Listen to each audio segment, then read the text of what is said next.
حديث كلو حاجري أن سوق هذا أو آدي أدرنتي بليق واحد النبي صلى الله عليه وسلم قف كستا وحال جربا الصباح دي إنه صدقة بحيو هذا بلوجا هذا قف كستا أنت أنا ساكا وراح المركز يصوب هذا وحال إن جربي والنبي يقول على كل مسلم صدقة قف كستا أو مسلمة وإنه صدقة ما أنت بحيو مركز الصحابي وحكوا يا رسول الله إن لم يجد هدوسا نيسن كورن هدون العقد وبحين لا ساكا ولا يسن وحلا ما أنت أنا هيسوتات بحسه لكن بري ما يست هدوسا نيسن كورن مركز وحور وحسمينا يا جعنتي سوق صو شقينا يا في وحال جريجلنا الشقة وجعنت لقى شقايو يعني شقة وشرف جعنتي سوق صو شقينا يا وحي وصاهله شقة وكهله أيو نفتي سنة كان فعيا دت كنا وحبوك السينايا مركز وحور إن لم يستدع هدونا أودين كورن إنه شقايو جعنت كشقايا مكربة ما حنوسي هاي ما شقدنا أقونين ما شقدي باب الأولين أو حكش قيوبة وباقمون ده شقة متعلق هدونا شقيه لنكورن مركز وحور قفني بعد تيسن أيو كالمين هيا مثلا دتك جيتك أمرها أو معذورين تاع أما قف عريانا أما قف إندلا أما أيو جيتك جويسين هيا هو كالمين هيا قفني بعد تيسن أيو دبعت هذا كفوضين هيا مركز وحور أرأيت إن لم يستطع تاسع تامكرو وحبجيتك مجويسين كرو مركز وحور وايه يأمر بالمعروف أو الخير وهو ناقص مدتك وشيء يا وناقه الله سماه ودا مركز وحور أرأيت إن لم يفعل هدو سماه ويودي وأنت حتى كورن وحكى سؤال رسائل الحلي أرأيت إن لم يستطع هدونا أودين كورن هدونا كرين كورن أنت هدونا سمين ودم بس النبي وحوري يكف عن الشر دتك أجودك كدينايا صدقة يوطها إنه دتك دبك كداي أيو صدقة يوطها هذا وحن فيها يا مساعد كينن ساك قرآن مركز صوب بحذي إنه وحبة صوت دبن سان رجينه وإنه قف صوت دبن إنه دت صوت دبن أيام وحكوا صدقة يسند صدقة دي وان بحنا يا هل شلون وكاب حين مجرته وحاجة وحكوا صدقة يني دب إن دتك كديني أو أن قف بين آدم دبن أجر لنا وقرأ وصدقة سحابي اللي جاء أبو ذر وحور رسولك الله ورأيت إن ضعفت عن بعض العمل شقوين ووين وقبل جري أيات جرته لكن قف قصون ما هذا مر ولا ويلا يا مر ولا تبردرهينا يا مر ولا حنونسنا يا أعماشي شقوين كان قبل جري هدي عن كت تبردرهيو بل كورنوا محان سمايا مركز وحكيري تكف شرك عن الناس ضدك أيات لبك كده سنيسا فإنها صدقة منك على نفسك وصدقة أديك كائماتي أو أديك كوئماتي صدقات وصدقيستي أو أديك كاتمت أو أديك كوتمت محاد سمايسي dadku ma dibka kadaysi marka ku dhiga aan soo aan khudbada ka dhigay muxuu ahaa hadii aadan dadka muslimka anfici kareynin hadibin waxa si fiican in la anfaco waxa lagu anficinay kamideen nabi sallallahu alayhi wasallam afartan arimood oo mid ugu weyn ay tahay manihatul anz waxay tahay dadka baadiyaha yaqaanee rila ismaaliya la yiraahdaa ismaalintu waxay tahay qofkana ridiisi ama arigiisi ama lo'di ama geeli ayaa waxay noqonayaan kuwa aan sanadkan u dhalin جيل ولايه لا ولايه لكن ويكغرين عرور بدن ولايه يعني كما في الله هديك العانيس قف لو حاجه وخوغا u irmaan yihiin xoolihiis waa la isasiya marka samida ri wuxuu soo qaaday oo caana leh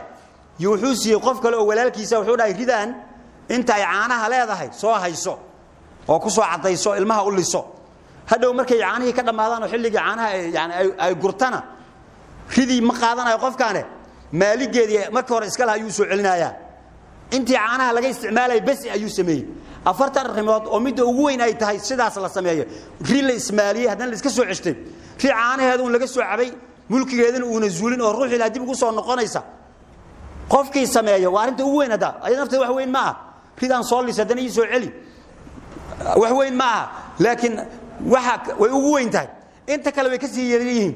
qof ma jira sameynaya asagoo thawaabna ka raba ballanqaadka oo ilaahay uu ballanqaaday ajri inuu siinay rumaysan qof sameynaya ma jiro illa ilaahay jannada sidaas ayuu ku galiyaa marka imisa hawlood aan qaban karno oo yar ayaa jannadii banaankan isaga taala marka midaas mid ay ahayd oo hal ku dhigeedu uu yahay hadaadan muslimiinta aadan wax taraynin hadibin hal ku dhigaas inaan qaadano midaas waa mid kale waxaan soo qaadan khudbada labaad arrinta dadku markay muddo dagaal ku jiraan dagaalka lama sii wado nafsiyaadka dadka ilaahay uu yaqaana markii dagaalkii nabiga sallallahu alayhi wasallam iyo asxaabtiisa ay iskaga celinayeen oo ay dagaalamayeen oo jihaadka ay ku jireen haddana dadka waxa la gelinayay rajo in dagaalkan lagu jiraayo inuu san ahayn oo waxa leeyahay mar waa loo bishaaraynaya nasrun min allah wa fathun qarib wa bashir al mu'minina mar waxa leeyahay عسى الله أن يجعل بينكم وبين الذين عاديتم منهم مودة والله قدير والله غفور رحيم إلهي وحمدن ياهي إنه إذن هشيسيو أو دقالك لقبحه معناها رجاء دقالك إنه رمان دونه نفتح بني آدم كول قدير سن دقالك جرين نبي صلى الله عليه وسلم صدح تبانك السنة أو جوغي مكة المكرمة قبل الهجرة لح سنة أو مدينة أو جوغي سقال يتبانك السنة كذب أيها وحوق عن صدي إنه صوع مريستو أصلا دقال أسعوني ما كانوا سؤال markii quraysh ay maqashay uu soo dhow halkan uu soo degay Xudaybiya jooga yaa go'aan waxay ku gaareen inuu san soo galin oo meesha ka celiyaan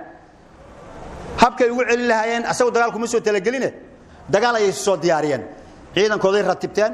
jidkii ay ku soo bixiyaan ay diyaarsadeen ciidan xoog leh ay soo diyaariyeen nabiguna hub ma wato in yar oo safarka lagu ilaaliyo ma ogiye hubku muuna soo talagelinba wuxuu wadaa geel hadiya oo Kacbada u socda waa umro u socda dagaal uma socdo dagaal mar rabo laakiin way qabsatay oo in la dagaalo ayaa la go'aansaday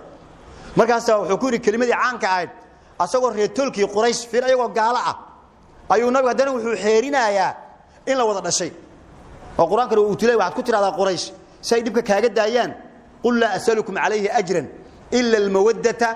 fi al qurba xoolay siiyadin mali laakiin waxaan ka rabaa oo kaliya inaan qaraabanahay daraadeed inaad ugu deysaan aan fariinta Ilaahay gudbistay qaraabada way ilaalisaa qaraabanimo ay ugu dhaafa Ilaahayna wuu ina amro qaraabada wuxuu yiri wattaqullaha alladhi tasaaluna bihi wal arham Ilaahayna ka cabsada qaraabadana ka cabsada leeyahay Ilaahay laga cabsada la garay qaraabada see looga cabsan qaraabada waxa laga cabsan in la gooyo in wax la yeeleeyo in la dhibaateeyo waa dambi aad u weyn waa kabaa'irta ka mid ah qaraabada in la gooyo Soomaali meesha ay ka baabaaday waxay tahay qaraabadii intay gooyeen oo kaliya kuma ina deynina intay gooyeen hadana sii dileen bal intay gooyaan waxba ina siinin oo war waxba ku siin ma kordhaaf kaliya kuma ina joojin intay u diideen waxoodii ayay hadana dil ugu sii dareen marka dambiga dhacaaya waa waxa aad u dhibaato badan nabiga sallallahu alayhi wasallam marka qaraabanimadka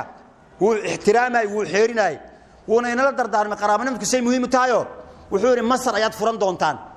Masar markaad furataan qaraabanimo ayaa idin ka dhaxaysa iyo xididnimo idin ka dhaxaysa intaas ku ilaaliyo oo ihsaan ugu sameeya qaraabanimadka naga dhaxeeya muxuu yahay يعني نبي إسماعيل يو حدث كان قد حيانا نبي قال كجورس ماريا القبطية مسارية أي أحد وميل فوق ماشي وكان الله مرك قريش ومغلي ويصوب حد دجال إن الديار وتاي يو كلمة أيوير وحكوير يا ويح قريش هلا جذئ لقد أكلتهم الحرب دجال أيات دمي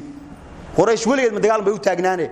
لما رأوا مرك إن الدجال كله مات نبضوا الربا حر يا ويح قريش لقد أكلتهم الحرب دقال أيات دمي ماذا عليهم محا كركوضا لو خلوا بيني وبين سائر العرب هدين نويسو دين لهاين أنيقا يا عرب تكالي ويديه لهاين قريش أنه كما هيسمنا قرابة النهاية قريش بان اسكم نهاية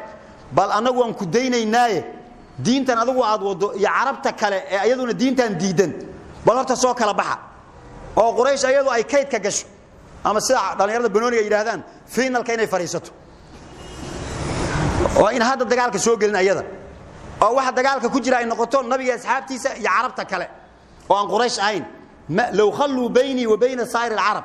haday noo isu daayaan maxaa dhacay marka wuxuu yiri fa inhum asaabuni qabaa'ilkan kale carabta ee quraysh aan ahayn haday aniga ijabiyaan aniga asxaabtayda intii lagu goobto qabaa'ilka carbeed ay noogu isku tagaan haddii ay najabiyaan kaana dhalika alladhi aradu quraysh wasay rabtay kooxadii ku soo socotay hadii waa laga badiyay hal laga badiyo hor hawsi socotay la soo ma marka hadii aniga ay asiibaan oo ijabiyaan qabaa'ilka kale ee carbeed quraysh wasay rabtay hadii si anigu aan ka guuleysto carabtii kale oo aan meel soo saaro oo wax dhaqaaqayo oo iga hor imaanayo oo qabaa'ilka carbeed la waayo oo ka soo guuleysto oo waxa soo haray ay noqoto quraysh laba mid ah furan markaas ayagoo iska sii nastay oo ruux uu ka dhimanin anigoo soo rafaaday oo qabaa'ilka carabta san ula dagaalayay wax iga soo dhinteen oo soo dagaal ku soo jiray ayagoo markaa ka inaan kuwii soo meel soo saaray inay dhahaan war carabtii kale dhan buu meel soo saaray nin la hor istaagi kara ma ninkaane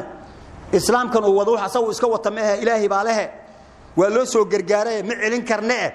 ay islaamka iska soo galaan haddaan guulaysto dakhaluu fi lislaami waafiriin ayagoo badan oo uusan qofna ka dhimanin ayay islaamkii guulaysay ay soo galayaan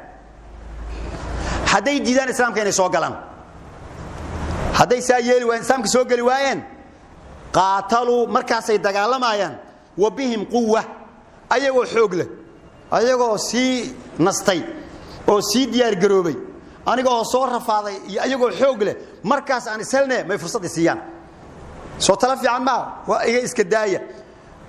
aan hawsheeda soo qabs ma rabaan haddana markaas wadada ay ku soo baxeen ma ogiye si uu uga leexdo dagaal una u gelin ayuu wada kala maray inay kala leexdaan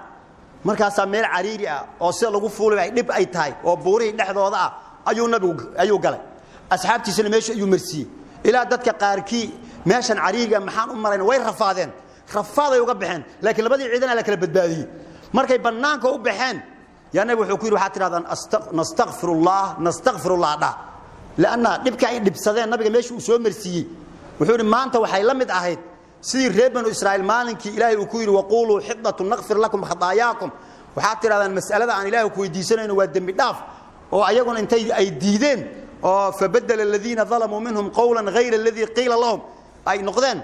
sidaas oo kale noqonay hadaad diidi lahaydeen istighfaarta ayaguna astaghfirullah banaanka u baxeen markaas haddana hadalkan wuxuu ku yiri maanta la tad'uuni quraish iguma yeerto al-yawma maanta khudatan qorshe yasalunani fiha ay ugu weydiisanayaan silata rahim qaraaba in la isku xiriiriyo haday maanta dhahan isku reer baan nahay aan isdayno illa a'daytum iyaha waan siinaya maanta arin qaraaba xiriirin haday igala hadlaan oo heshiis ku tusinaysa waxba kama qabo